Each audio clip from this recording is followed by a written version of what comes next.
তারেক জিয়া বসা, তার পাশে তার মেয়ে বসা, ওই পাশে তার বউ বসা। কোরআন তেলাওয়াত করছিল আমাদের হাফেজ সালেহ আহমদ তাকরিম, বিশ্ববিখ্যাত হাফেজ, ছোট মানুষ। যখন কোরআন তেলাওয়াত শুরু করছে তখন দেখলাম যে আমাদের তারেক জিয়ার ওয়াইফ ডাক্তার জোবায়দা, উনি তারেক জিয়াকে কানে কানে কিছু একটা যেন বলছে।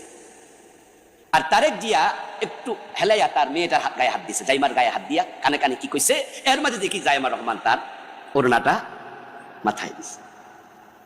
অর্থাৎ কোরআন তেলাওয়াত কালে মেয়ের মাথায় ওড়না ছিল না, কিন্তু তার মা জোবায়দা সবসময় ওড়না পড়ে। উনি মেয়েকে খেয়াল করছেন, তাই স্বামীকে বলছে জোবায়দা যে জাইমাকে মাথা ওড়না দিতে বলেন, কোরআন তেলাওয়াত চলছে। শোনেন, আজান দিলে মাথায় ওড়না পড়ে, এটা আমাদের দেশে মেয়েদের একটা অভ্যাস, ঠিক না?